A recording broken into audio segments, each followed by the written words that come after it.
Gesprekke in 'n tronk vir Sonja Jordaan. Ek is nog so bloedjonk, Antie. Bloedjonk. En ek sit in die tronk.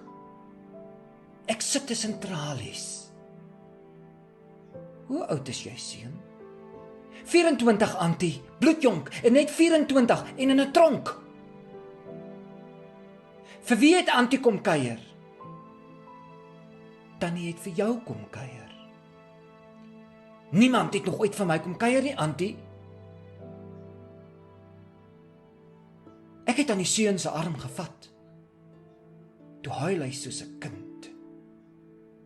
Ek het vir hom gebid en die Here God gevra om vir hom 'n lied te bring. Die tronk se kuierkamer is koud. En ek trek my oop knooptrui stywer om my bors.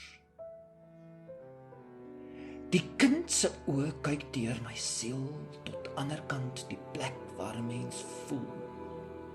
Regtig voel met 'n gevoel. Die kind klou aan my hand vas, soos 'n boom homself in die grond vasklou. Moenie my vergeet nie, Antie. Ek sal nie. Ek gaan my vuil oranje tronkbaadjie vir Antie gee, om seker te maak Antie vergeet my nie. Maar ek moet dit eers was, dis vuil. Gee hom net so, kind.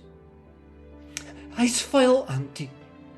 Niks is vuil nie, my kind. Antie moenie vergeet nie, asseblief, Antie. Ek sal nie, my kind. En toe huil die kind al die ou huil uit sy lyf uit. In die tronk se wagkamer trek ek my woltrui uit en gee dit vir die kind. Ek trek sy vuil oranje baadjie aan, wat na mens en sweet ruik. Ek gee nie om nie.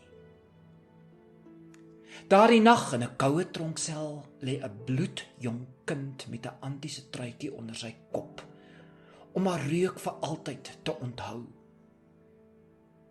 Jesus, ek gee vandag myself, bid die kind.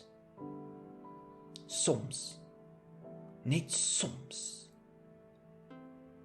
het ons net 'n reuk of 'n truitjie nodig om weer hoop te kry. Gesprekke in 'n tronk, geskryf deur Stanley Sierenberg en voorgeles deur Stanley Sierenberg.